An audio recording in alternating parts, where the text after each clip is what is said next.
paid advertising, and social media. So today we're going to be talking about native advertising, and I think that most people have arrived, so we're going to just get straight back into it. If you have any questions throughout the webinar, you can feel free to enter them into the GoToMeeting chat box, and we'll be addressing them at the end. We'll have some time for questions. So with that, I'm going to launch right into it. So today we're talking about what is native advertising.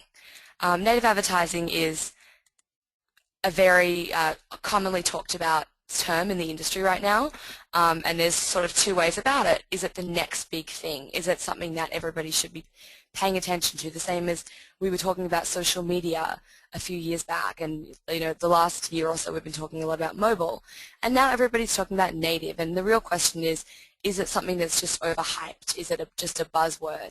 Or is it something that's actually going to be relevant to our digital marketing efforts going forward, and something that as a business we need to be paying attention to? So today we're going to give you an overview on native advertising. We're going to talk a little bit about what it is, how we define it, how we can actually create it, where it's the different networks that we might use, the different types of ways that it's served, and of course how you as a business, even if you're not a large-scale brand, can actually incorporate these trends in both user experience and digital marketing to capitalize on native advertising. What is the definition of native advertising? And the term native is what's really strong over here that we need to focus on. Native refers to an ad that actually appears native to the website or channel within which it's placed. So it doesn't look different, it doesn't look like an ad. The only thing that would make it appear as that would indicate to a user that it's an ad is that little sponsored dot that tells people this has been sponsored. But other than that, the format it takes, the tone it takes, the message it takes is all native to that context. So native advertising, when it comes down to it, is really quality content, obviously branded, and it's combined with a paid advertising strategy that promotes it and brings it out into the public. So unlike existing content that you might have on your own website, your own owned networks, as we call it, this is something that you'd be paying for and promoting on another network, but it's still custom created content. So some other words that we might be using for it would be custom content, sponsored content. The big one that's used now a lot is branded content and content marketing. These are all different terms that you might hear bandied about that all refer to that area of native advertising. Have you seen native ads? And this is the tough one because everybody hears about it and we don't often think about it from a user perspective. When you're a business owner or a marketer, you tend to look at everything from a marketing perspective. You'll notice what comes up in your search results. You'll notice what comes up as a display ad, but often you don't pay attention to the ads that are a little more inconspicuous, and that's what a native ad is. So let's go through some examples of what a native ad is, because I can almost guarantee that every single one of you have seen one. You have if you're currently using Facebook. And here are some examples of content that's created within the Facebook feed and then creates a sponsored story. So these ones are actual links to the product sales pages. You can see here from NatureBox, they've done a great little visual graphic about healthy snacking. Those banana chips look delicious. Maybe they're dried pineapple rings, I actually can't tell. And they're showing me in my feed that my friend has actually, she likes the page, and they're offering me a chance to click and get 50% off my free box. The same thing with ModCloth, they're offering a free grab bag, so I get a really nice visual in my feed. I also get a great deal, and I also have the social elements where I can see that two of my friends like ModCloth as well. And the same with PayPal. This is actually a suggested post that's come up in my feed. It's equivalent to where we used to see a lot of sidebar ads on Facebook, and now they're slowly being replaced by sponsored posts and posts within the feed. So the Facebook sponsored story is something that nearly every business is incorporating into the marketing mix these days, and it's really the first form of native advertising that anybody tends to use as a business, because it's a way of creating something that's familiar to a user within the feed, but also highly targeted, and also enables you to use that paid promotion element. Twitter also has native advertising with their promoted tweets and their promoted accounts. So in the top right image, you can see here the who to follow, and that's suggesting to me different accounts that are similar to the ones that I like and that I'm already following. And you can see at the top there Verizon Wireless USA is promoted. So I might not have any particular interest in Verizon from what they see with who I follow, but they have targeted me as a potential customer, and they'd like me to follow them on Twitter. There's also the promoted tweets, so you can see on the left side what we have from Taco Bell. They were promoting the Cantina Quesadilla hashtag, and they did a great little image over here, and this was promoted by Taco Bell. We also have promoted tweets within certain trending topics. So a few days ago, SoundCloud was trending, and Accenture Federal promoted a tweet with an important with a relevant article, most likely because it was the word cloud in it, and this would be something more closer to something along the lines of what Accenture do. And that's the tough part of Twitter advertising, is that it can often be difficult to be completely contextual when you're referring to a trending topic. And finally at the bottom you can see Foot Locker has done a promoted tweet as well. So these are all different ways where a brand is actually putting their content into someone's feed and into someone's stream, but it doesn't look any different than a friend's tweet. So I might look at my stream and I'll see a variety of tweets from brands that I follow that interest me, from people that I follow, but I'll also see something from Foot Locker who I don't follow, and that's Foot Locker trying to get in my face and in the user experience without actually going to the sidebar and making it look terrible.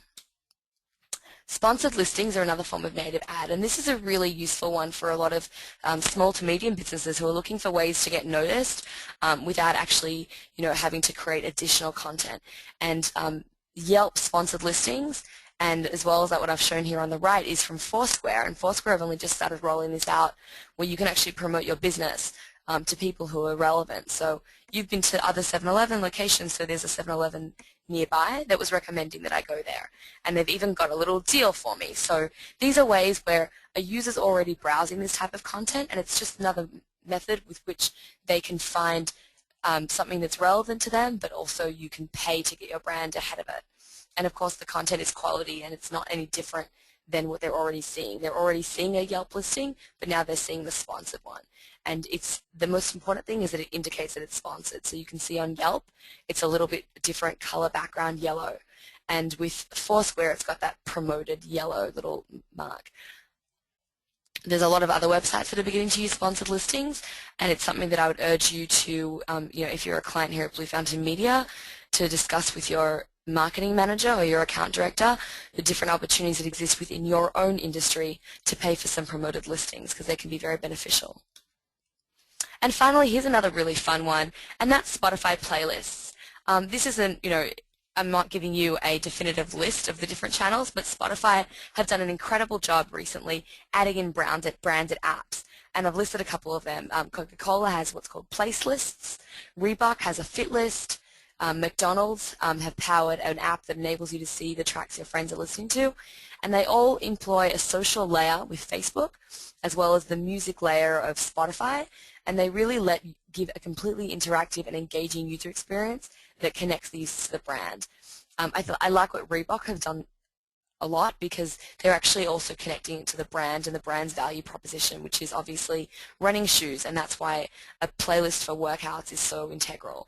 And Spotify have done this really, really well, and I'm sure we're going to be seeing a lot of this coming out in future with specific niche networks or verticals actually creating an opportunity for brands to create content that's beyond a simple blog post or slideshow.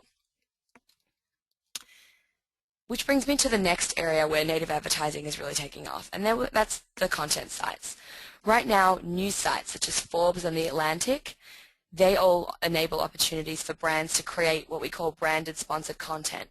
And that's an article that looks just like another article on Forbes or on The Atlantic or on The All or Gawker or Gizmodo or Jezebel. And same with humor and meme sites, which service video and slideshow and image content, such as BuzzFeed. And BuzzFeed really is, I'm going to just highlight that they really are what we kind of call the native ad king. They're the ones who are really taking the initiative to train agencies and train users in how native ads, and train brands in how native ads can be really leveraged, and they're doing an incredible job with a variety of brand partners, and they're really something to aspire to.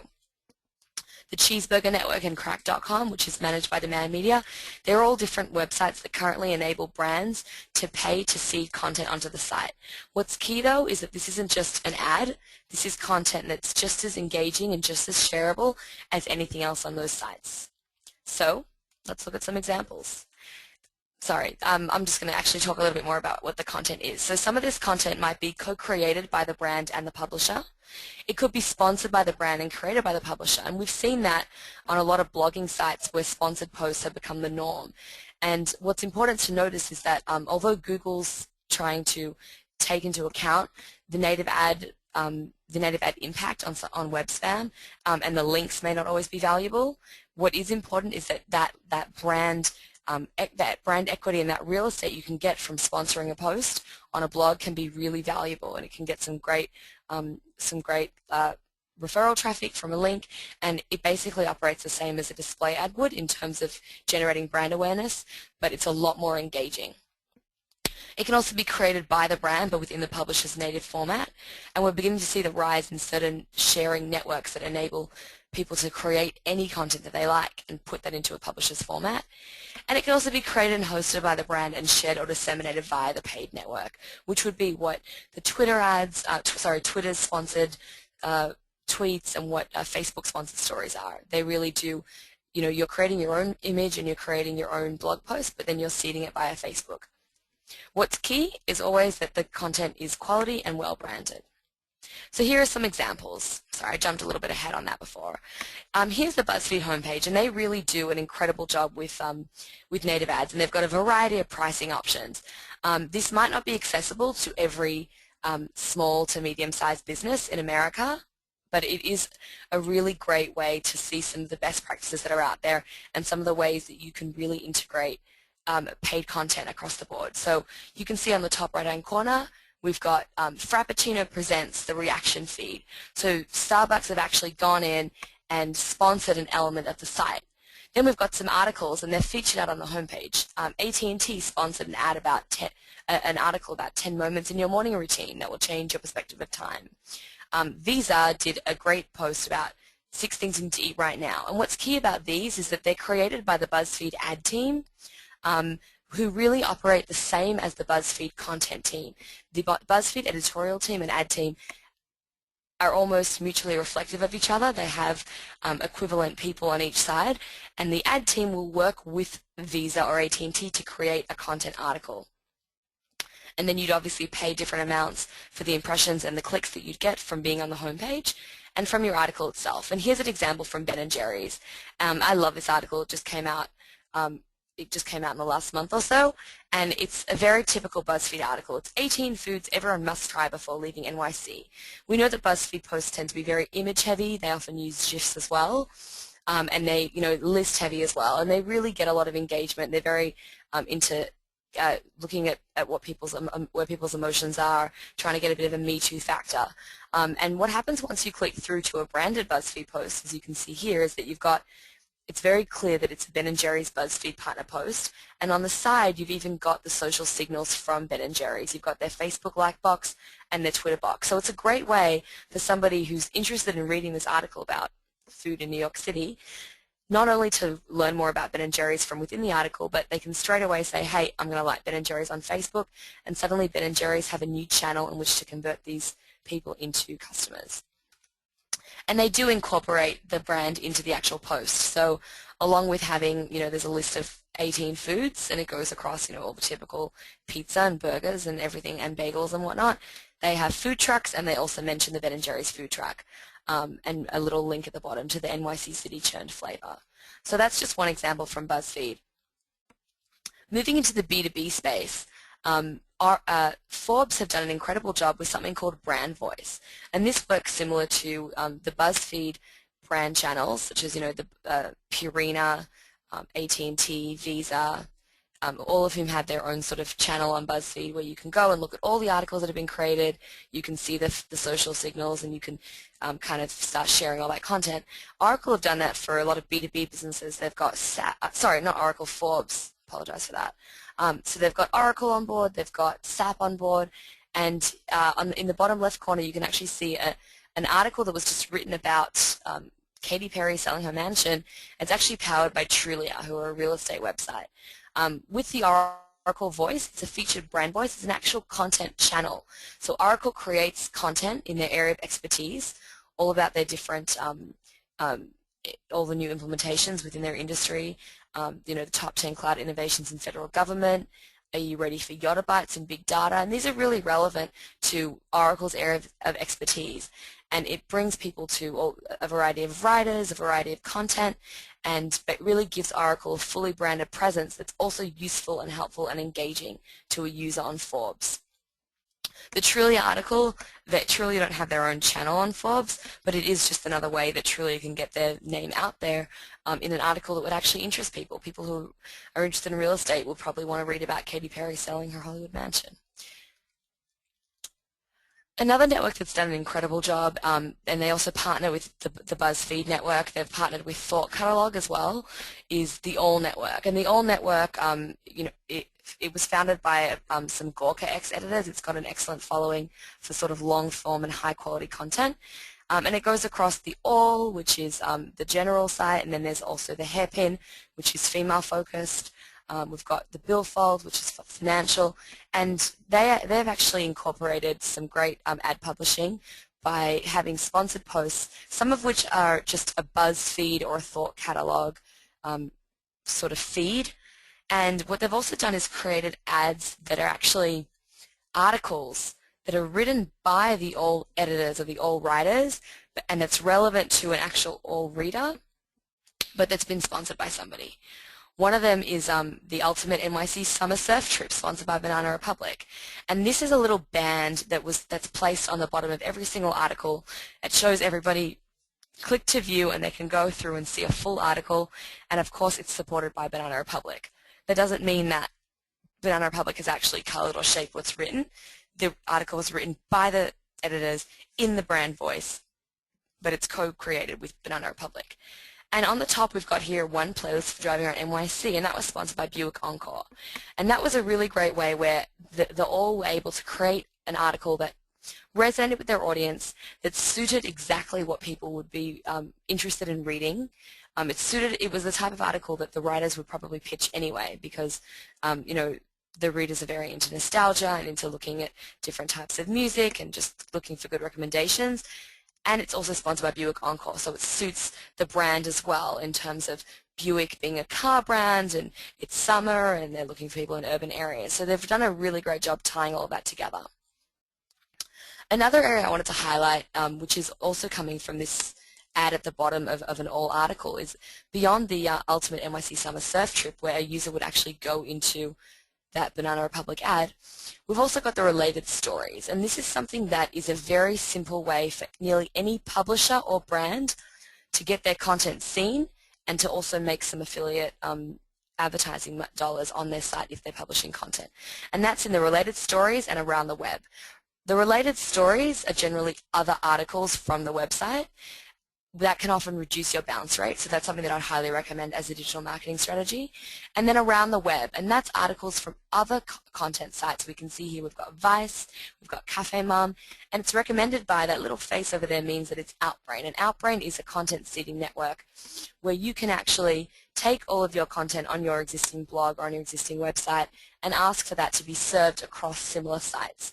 And that's one of the simplest forms of native advertising, and very effective and very cost effective. This is from entrepreneur.com, sorry, I have an accent, I know I sound funny. And these are some articles, as you can see, they've got on their homepage. I've just taken this little snapshot from within the homepage, but they've got all of their articles, everything looks the same, and then suddenly with a little bit of a different color background, you can see a sponsor-provided content.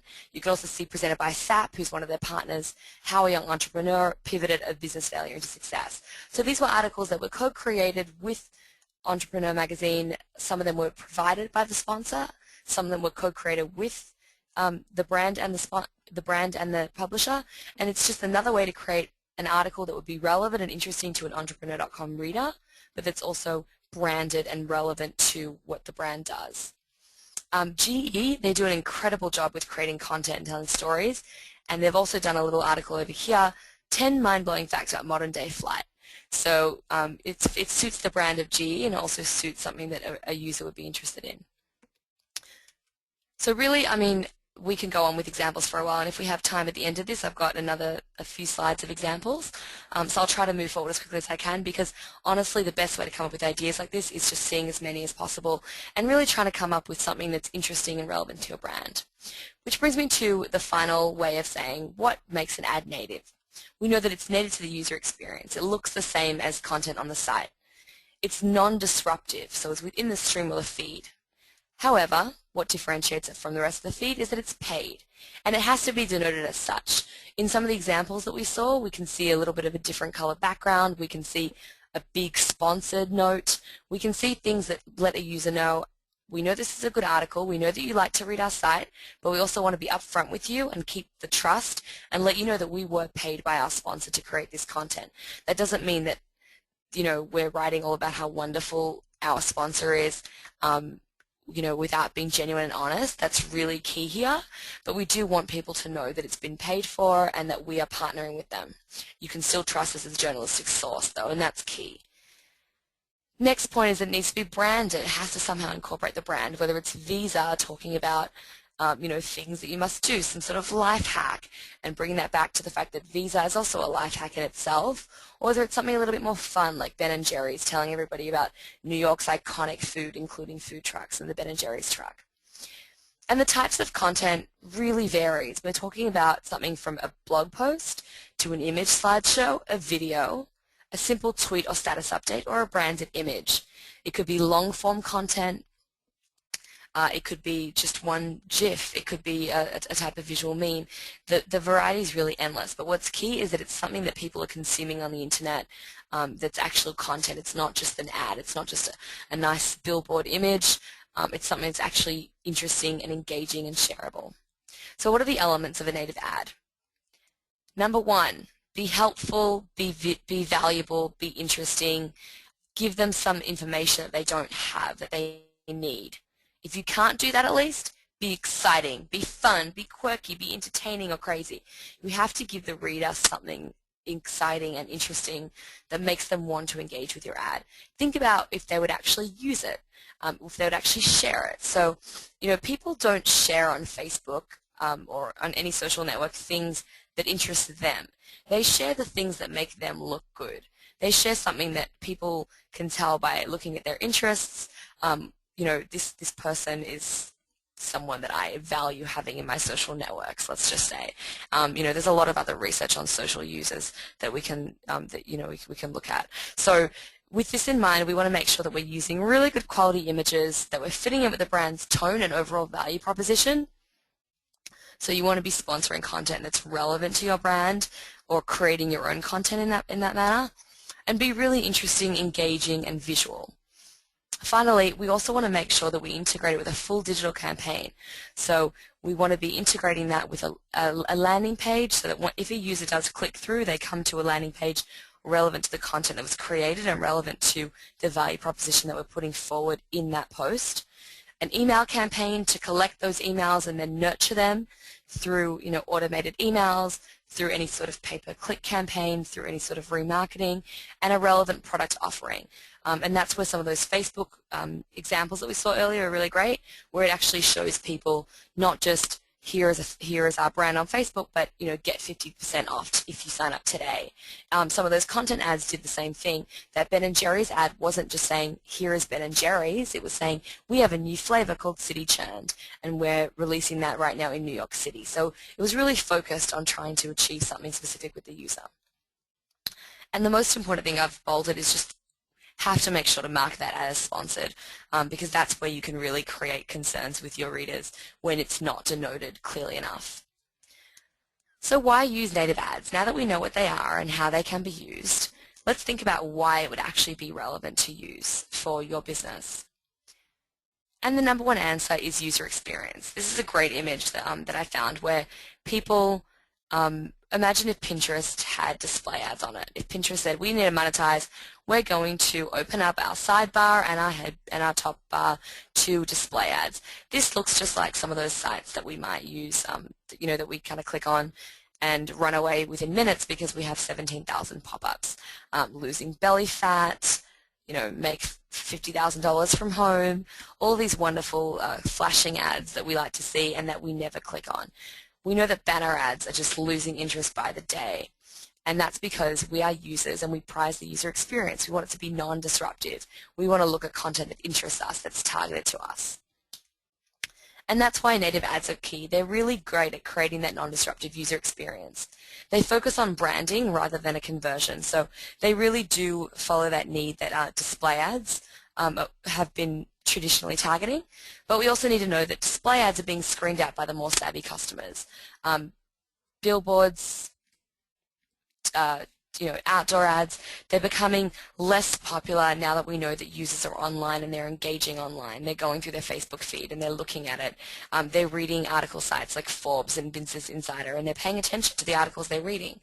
So this is where a brand has a chance to integrate with that. Publishers as well, that's key for them as well. So they want to create a more quality experience for their customers, but they still want to drive revenue. The reason for this was, primarily because a lot of these sites needed to monetize. They didn't want to do what we saw in that Pinterest slide where suddenly everything looks absolutely terrible, but also create a way to monetize while giving value to the user, and that's what's key in native advertising. What native ads really do is they leverage customer attention, they find a way to attract a user, and then they engage them with that content. They'll grab them with an attractive title, with the use of a celebrity in a video, with anything that makes a user say, hey, this isn't that different than the articles that I'm already reading in my feed. It's something that interests me. I want to know about big data when I read the Forbes website. I want to know about entrepreneurship when I read entrepreneur.com. I want to just read something fun and interesting when I'm on BuzzFeed.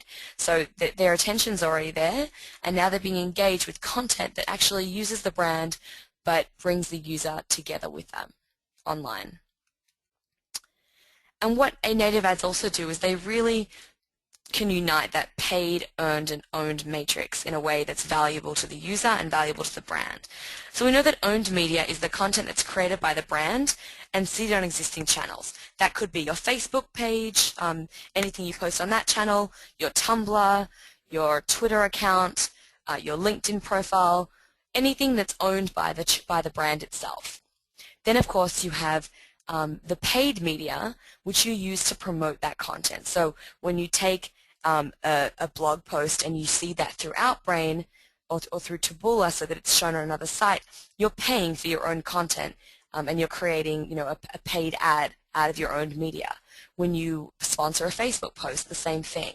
And when you sponsor a blog article, that's essentially creating the same type of paid media using your owned content, which might be your expert knowledge in the industry. It might be some behind-the-scenes footage. So McDonald's did a fantastic ad. It wasn't actually an ad. They did a video in Canada showing how a McDonald's hamburger looks different when it's being done in a photo shoot compared to in a real store. And that was a video that was an owned YouTube channel by McDonald's. They promoted that using paid media by putting that onto various sites and onto various social networks.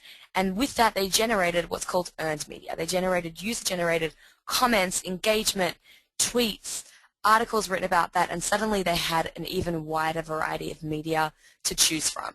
And that's really the goal with native advertising. We also know that this is something that we need to be paying attention to as marketers and as business owners because things are changing in the industry. People have been talking about native advertising for a long time, and the question that comes through is always, is this relevant to me? We know that there's been a few changes to Facebook's ad offerings recently. They've said that sponsored stories are no longer going to be a part of everything naturally in an ad. It's just going to be sort of built in, so it's not going to be an option to choose anymore. They're just going to plug in that social component. They know that native ads are really key here. Google's DoubleClick for Publishers are now supporting native ad products. And BuzzFeed, who, as I called before, the king of native ads, are already creating, they've got a program on board where they're piloting, where they're training agencies in creation of native content. Finally, the IAB has created a native advertising task force, and the next step, and one of the key concerns, is that they will be moving on to start creating some ad standards so that people can actually share a native piece of content through a variety of networks instead of just doing it as a direct media buy. And we can see, based on some data, that native ad spend has been projected to move from $2.36 billion in 2013, and just so you know, last year it was $1.63 billion, to $4.57 billion by 2017. So doubling in only a few years, and that's really key as something that we need to all be paying attention to as marketers. The concern we have to make sure that we pay attention to as we move on is that it's all about user experience. That also means it's also about user integrity. And I bring in this example from The Atlantic because it's one of the key sort of counterpoints to anybody saying, I don't believe in native advertising. And that's an article that was written in The Atlantic about Scientology, and it was sponsored by Scientology. And the article was all about some wonderful achievements, about Scientology having a milestone year, and it was written in The Atlantic, and it's marked as sponsored content, but the concern was that it wasn't marked enough. There was a bit of a yellow box, and that was about it. Now, The Atlantic are a publishing outlet that's really trusted. People value them for what they can bring to the table with quality journalism. And the concern here was that this was immediately assumed to be a biased type of content. How can this be rectified in future? There's a few ways to do that. Part of that would be by denoting it more clearly, perhaps adding a couple lines at the top aside from sponsor content, but saying this ad was created in partnership with our our partners at Scientology, and it's sort of explaining that from there. Another way of doing that is to look for content that's less newsworthy and PR spin, and something that's more of a behind the scenes, user-friendly, helpful, life hack, entertaining type of content. So 5 things you didn't know about Scientology, rather than presenting some interesting news as if it's something that The Atlantic have picked up by themselves.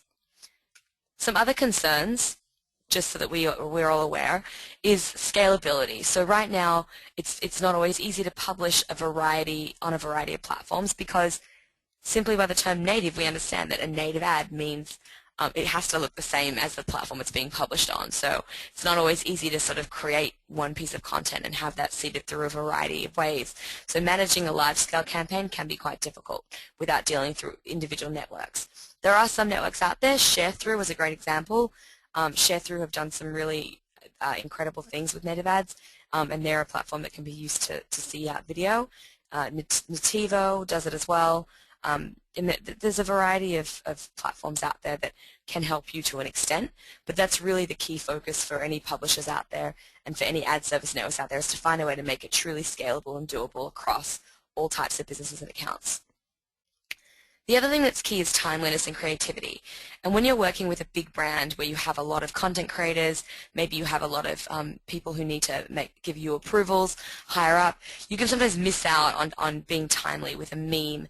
So BuzzFeed is a great example. They're always posting content that might be relevant at the time. And if you're a big brand, you might not have the time to create something with such a fast turnaround. Creating something, when the royal baby was born yesterday, there were a variety of brands who put some content out there, but not everybody had the time to create that while it was still trending on Twitter and while it was still a topic on all the blogs and on Facebook. Being creative is also really key, so not every brand or agency has that capability in creating content.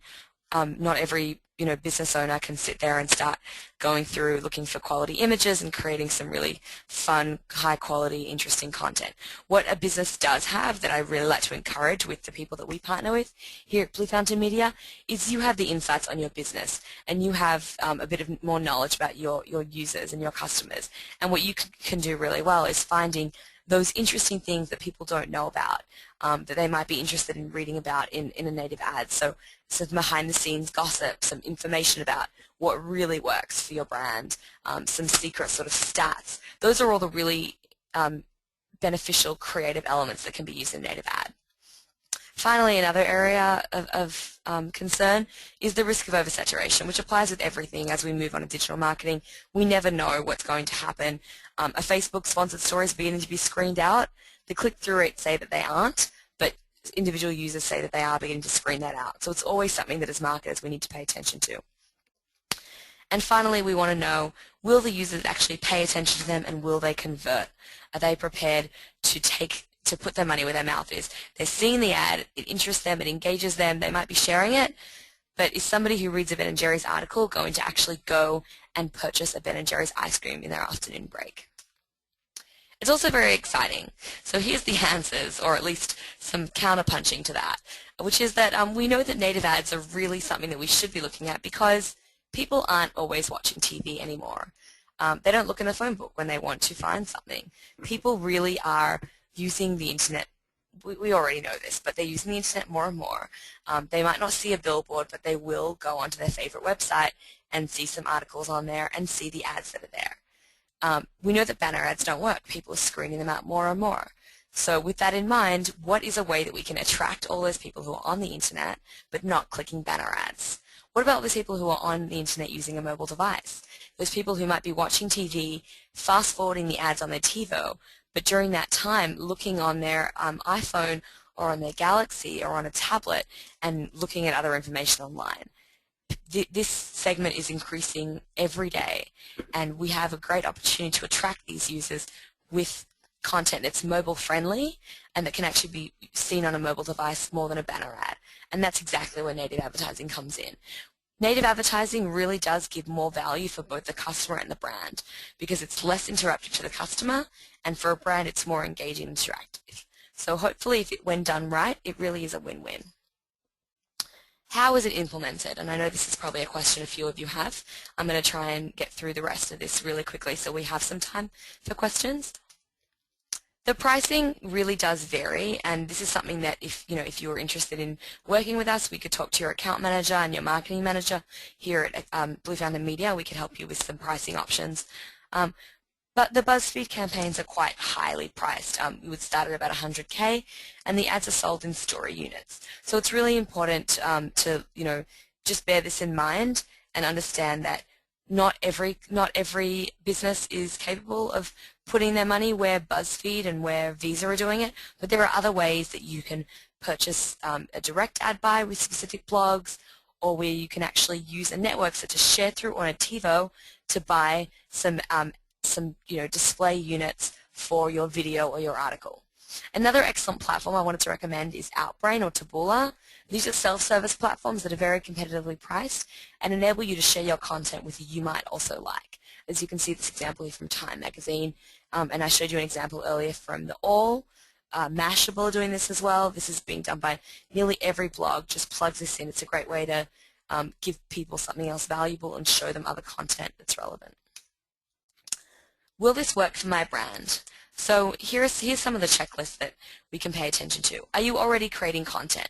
If you already have a blog, if you already have a Facebook page, if you're already running a Twitter account, these are ways that you're already creating content on a daily basis, whether you're taking a picture of behind the scenes in your office and posting that, whether you're showing people how you cook your food in your restaurant, or if you're showing people as a lawyer, if you're giving them tips and information about that can actually help them, even if they're not signed up for your services. If you're already creating content, then you're very well placed to move on to the next element, which is paying for it. Are you already promoting your business with paid ads, for example, using Google AdWords or any other form of search engine marketing? Are you promoting your listings in newspapers, something like Yelp or any industry website? So if you are a haunted house and you have a variety and you want to be listed on a network that shows all of the haunted houses in the United States, then you're already participating to an extent in native advertising. And of course, any other type of display advertising or remarketing. If you're already creating content and promoting with paid ads, you're really ready to move to the next level, and that's promoting your content and paying for it, which would be Facebook sponsored stories and Twitter promoted accounts. Moving to the next level is the native ad. Native ads are a display ad that's native to the user experience, and therefore it's more likely to capture that user attention. How can I use it in my business? So the first step would be creating branded, shareable, and clickable content, and it has the ability to serve as an ad unit. The focus is less on making something. We always want everything to be search engine friendly, but the focus shifts from being friendly to search engines to being friendly to users. We want the content to be crawlable, certainly, but we also want the content to be shareable and clickable. We want it to have an engaging and interesting title. We want it to have beautiful imagery. We want it to be useful and entertaining and helpful. And we want it can take a form of any of the following. We've got videos, branded imagery, so it could just be a photograph with number 1 or number 2, some steps that can help a user, some hacks. Oreo do this really well, and Starbucks, Frappuccino, where they kind of have a take your cookie and do it this way, or Kraft mac and cheese. They do some great jobs on this, where it's just one image, but it's branded. It almost works as an ad, but it also provides some value and use to the user. How-tos and life hack articles are a great example of this. Blog posts, slideshows, videos, images, they're really all different types of content that can be created that can also serve as an ad unit. And then the next step for you would be to shift your ad spend to promote the content rather than the ads across channels. That includes Facebook, Twitter, Tumblr, any other social networks. StumbleUpon is another network where you can promote your content. Use a content suggestion plugin, such as Outbrain or Taboola, to get your content, your blog articles seen on other blogs that are relevant. And finally, searching for relevant websites to your target audiences who accept sponsored posts.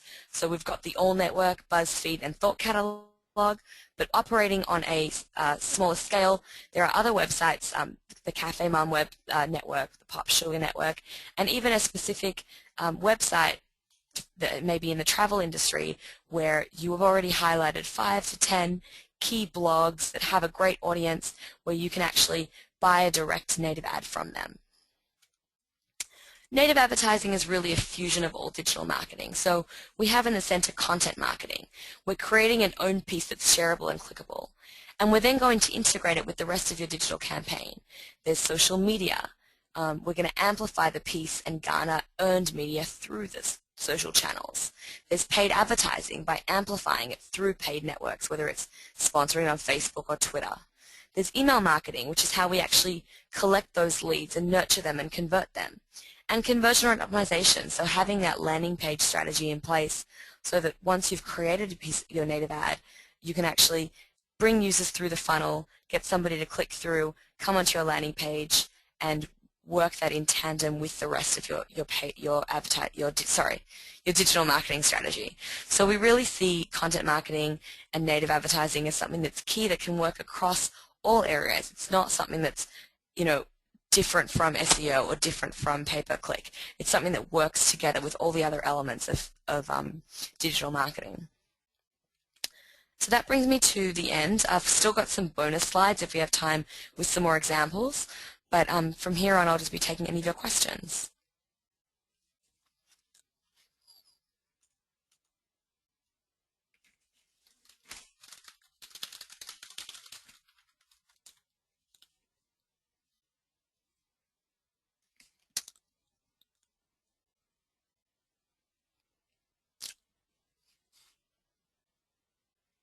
Sorry, I think we might be having some technical difficulties.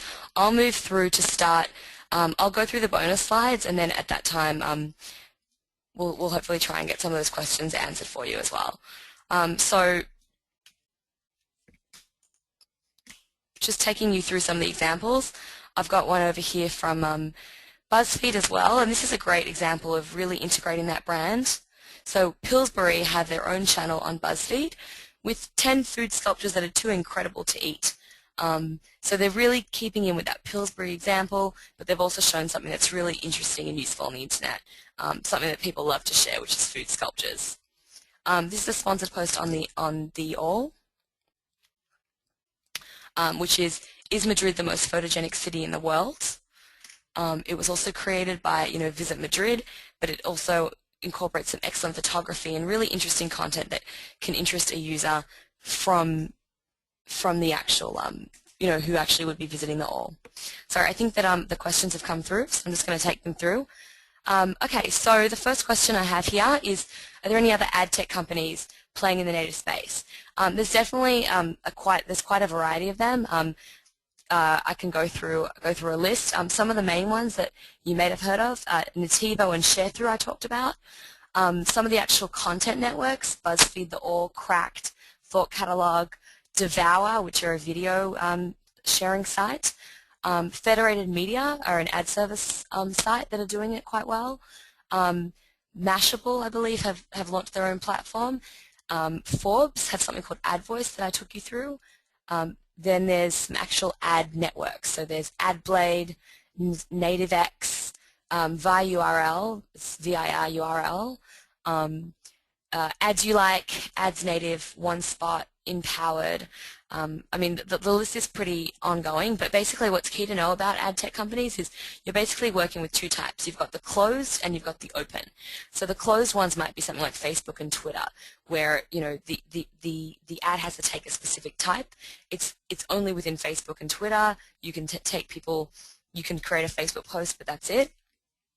And BuzzFeed will be the same. It's a BuzzFeed article. And then there's the open networks where you can actually seed one piece of content through a variety of places, and that's something like Disqus, Taboola, Outbrain, ShareThrough, Nativo, where they're actually taking a piece of content and sharing it in multiple places.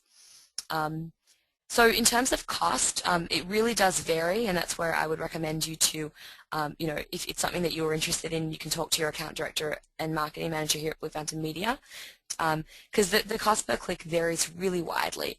I showed you that example from BuzzFeed where, with BuzzFeed you're looking at $100,000 for 5 to 10 posts. But when you're seeding it through another network, you might look at a CPM of maybe about $10, so it's a lot higher than a standard sort of cost per click, but it's also a lot more targeted. You might be looking on some big websites, you might be paying $10,000 to $15,000 for your post to be fixed on a homepage, but you can also be paying on a per click basis. It could be a lot less than that. You could be looking in the dollar amounts on a sort of more targeted, smaller network. So it's really something that is very customized to the specific brand. It's not something that can sort of easily just be given as a general overall, you should spend $200,000 versus you should spend $5,000. And I really would recommend starting with something like Outbrain or Taboola, because you can start on something as low as a few $1,000s a month, and that's a great way to start seeding out your content. The next question. Okay, this is a really good question, and I'm glad this was brought up. Do users prefer to click on non-sponsored listings, and do people look down on companies that have to pay for placement? That's definitely a concern, and it's probably the biggest concern playing in the space, along with the fact the scalability. So I would definitely say that we've got those two sort of areas that are being worked on. The scalability is something that the different display networks are working on now. I talked a little bit about Nativo and NativeX, but in terms of user trust, that's key, and that has a lot to do with the brand itself and how the content's presented. A sponsored listing on Yelp or Foursquare has a lot more potential because it often means that it works the same as a pay-per-click search result. It often gives credibility and helps with branding for that business. So a user might say, hey, I'm being recommended lawyers in New York City and this guy's coming up, but he also looks quite legit because I can see here that he has a lot of Yelp reviews. He's got a great Yelp description. It hasn't all been manufactured. That's genuine, and it's just being put in my face. The same thing with the Foursquare listings. Those are actually tailored to a person and their interests. So I was being shown 7-Eleven because I've checked into 7-Eleven before. There's a 7-Eleven nearby that has something that they're offering me. So as long as it's valuable, it's really key that that it's actually creating value. Now that's a sponsored listing. And it also is a matter of user savvy. What we have to remember is that sometimes as marketers and business people, we tend to focus on what we see as marketers, and that's we notice paid sponsored ads. We notice straight away when something is a paid search result, but a majority of users actually don't notice that. From a reliability standpoint, we do need to indicate that it's sponsored. But from a user standpoint, we're actually giving them a non-disruptive experience, and quite often they're happy to click on that sponsored link. When it comes to actual sponsored content, it goes back to what I mentioned about The Atlantic, in that, the Atlantic article, that was a real mistake on behalf of The Atlantic and Scientology, because The Atlantic are known for quality journalism. They're known as somebody who creates a well-researched, well-thought-out article, and when it appeared that they were just promoting a PR piece, it made them look really terrible. And that's where the content needs to be something that's relevant and useful and that doesn't appear to be a spin piece. And I think what BuzzFeed does is really great, because BuzzFeed creates articles that are beneficial overall. They're actually just quite interesting. That example I was showing you from Pillsbury, and I'll show you a couple more, are these food sculptures too incredible to eat? They've incorporated some Pillsbury creations in here, but they really are interesting. They're not saying Pillsbury is the best, everybody make food sculptures with Pillsbury. They're saying here are some fun things, and 15 delicious things you can stuff into a crescent roll, the 15 greatest snack idioms on the internet, 12 delicious game day recipes even you can make. So they're giving people valuable content that's not just promoting the brand. And Purina have done that as well. Some other examples on how to treat your cat with Temptations cat treats. Sorry, that's not Purina. Purina have a different channel. I apologize for that. So when you're actually providing something that's useful, I don't think that does demean your brand.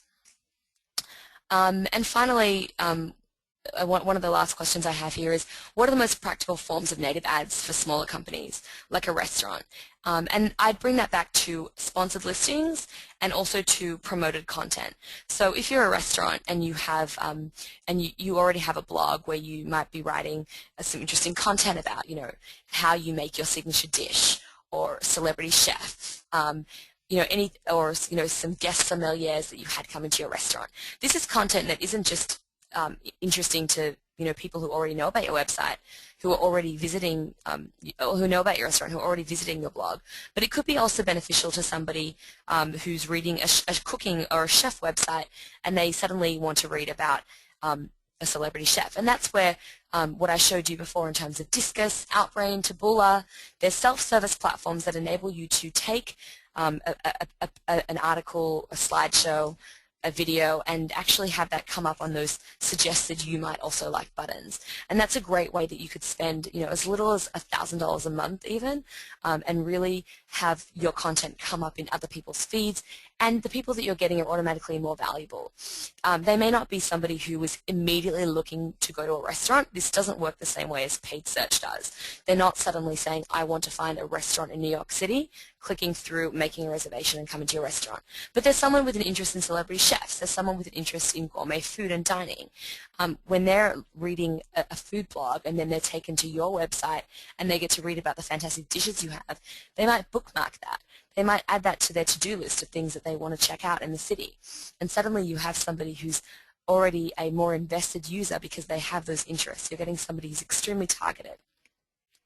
Another thing to pay attention to is those sponsored listings. So, we talked about Facebook, we talked about Twitter, and Yelp and Foursquare are some other great ways to get started straight away on native ads. And finally, if you did have a bit more time, a bit more budget, I think video is a great place to go. Video content's really super engaging, and it's something that can be created in-house because it's really great to give users that added glimpse into what goes on behind the scenes. How does your business really work? It could be an expert from your company. It could be your chef in 60 seconds showing how he plates a dessert. It could be a 2-minute look at how we get ready for dinner service. It could be a weekly update about a new dish at the restaurant. All of these different things are something that you can create in-house and seed across a content network using something like ShareThrough. And the final question I have here, and we're just out of time, so that's perfect, is do we have an ROI formula for native ads? And this is something that the jury's still out on and that I want to talk about as one of the concerns that we're still working on within the industry that's key. So we know that scalability is key, and the same as with social media, it's really evolving in terms of the ROI formula. One way that we can track native ads and see where the ROI is coming from really comes from creating that fully integrated digital campaign along with it. So by creating a post on a website, if I've got some more examples, sorry. We can look at the cost per click, we can look at the cost per impression, we can look at how many people have clicked through, and then we can we can connect that to conversions, but we also have to remember that sometimes we get somebody who looks at the Temptations website, Temptations article on BuzzFeed, likes Temptations on Facebook, and then down the track purchases from Temptations, and that's not attributed to that original native ad. And that's where creating that full-scale digital campaign is really important.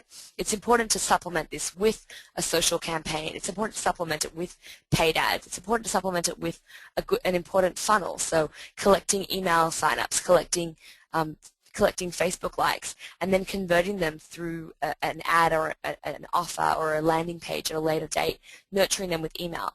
It's really important to integrate this across everything and through that be able to start measuring some ROI.